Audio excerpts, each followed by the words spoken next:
Je suis très très heureux de me retrouver ici au Brésil, particulièrement ici à Belém, qui est la porte d'entrée dans l'Amazonie.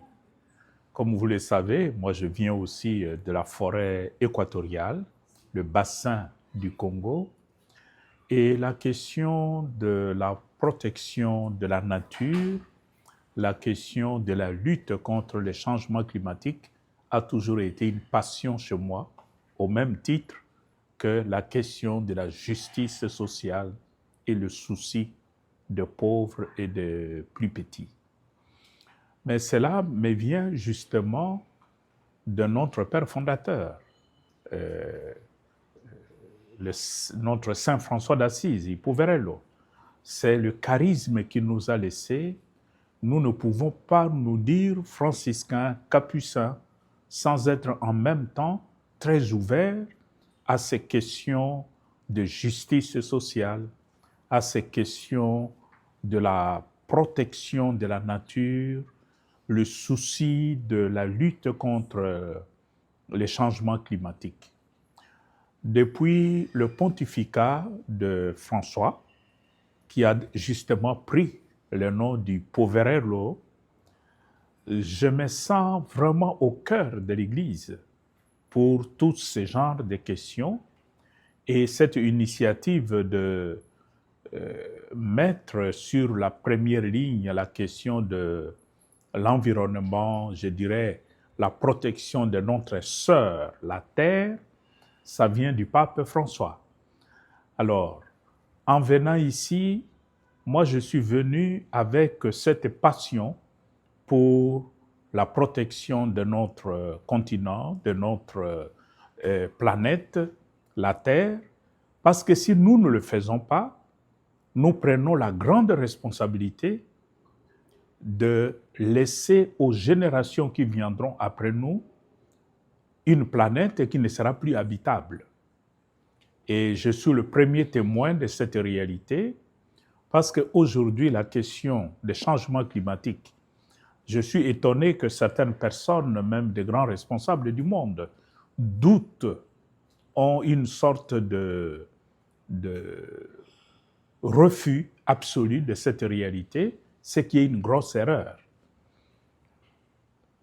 Pour nous, de la famille franciscaine, et particulièrement nous les Capucins, nous devons être en première ligne par rapport à cette question. Parce que non seulement c'est une évidence que nous voyons de par le monde, que la température sur notre planète augmente, mais c'est aussi notre charisme propre, c'est que notre Père fondateur nous a laissé.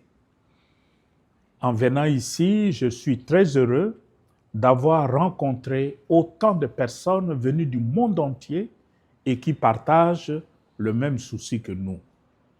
Je voudrais tout simplement inviter tous les frères capucins, franciscains, conventuels, la grande famille franciscaine et tous les hommes et les femmes de bonne volonté de prendre au sérieux le document que nous avons préparé, les églises de 3 continents du Sud, ce que nous avons appelé Global Sud, le Sud global. Mais au centre de ce souci, le message que nous portons, ce qui est justement le message de notre Poverello, c'est que l'économie telle qu'elle tourne aujourd'hui n'est pas centrée sur la personne humaine. Le souci actuel de ce monde, de grandes compagnies minières, pétrolières, etc., c'est le profit, c'est-à-dire l'argent. Et l'argent va ensemble avec la puissance. Et quand les deux sont unis, mais c'est l'homme qu'on oublie. Et les conséquences, ce sont le petit, ce sont le pauvre qui paye le prix. Alors, notre document, c'est justement pour dire l'économie, l'exploitation des ressources naturelles de notre planète doivent d'abord mettre au cœur de leurs soucis la personne humaine, l'être humain dans sa dignité, dans sa respectabilité. Voilà pourquoi nous prônons plutôt une économie du type, comme nous disons, globale. Il faut que ce soit une écologie globale qui est centrée sur la personne humaine, l'être humain. Si nous partons de Belém avec cette conviction que nous avons réussi à attirer l'attention de la communauté internationale sur la place centrale de l'être humain, je pourrais dire que nous avons réussi notre mission.